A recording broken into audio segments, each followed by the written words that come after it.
a successful PhD or MS application, we first need to look at the components that entail a graduate application.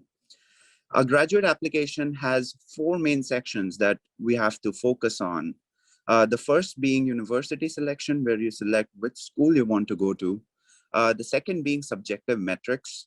That includes your statements of purpose, a resume, letter of recommendation, and for some schools, you also have to give a personal statement.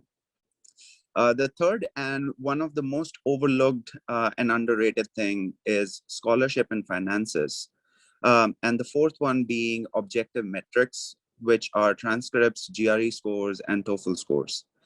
In terms of timeline to prepare this graduate application, I think that you need at least 6 months to select your university and prepare your subjective metrics, as well as any additional documents for scholarships.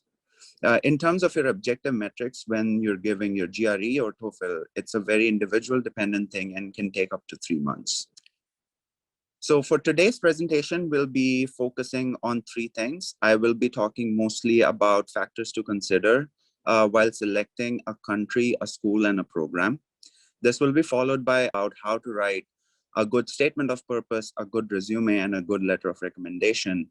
And then talk about roadmap to scholarships and how to get funded during your graduate studies when you're traveling abroad.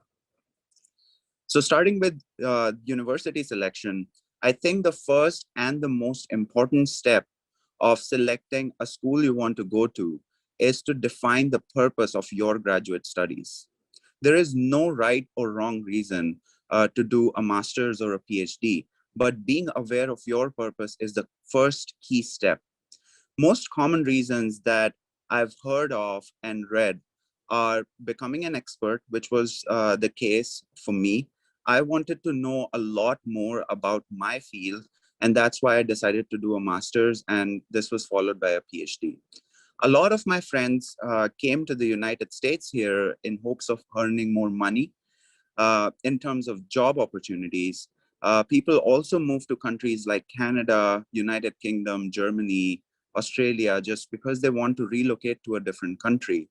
A lot of people are looking for change in their career. For example, for me, I had my bachelor's in material science, and I was very interested in electrical and computer engineering. So I wanted that career change to electrical and computer engineering.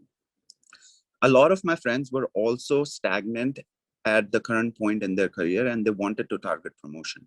So all of these are valid reasons. We just need to be aware of what our reason is.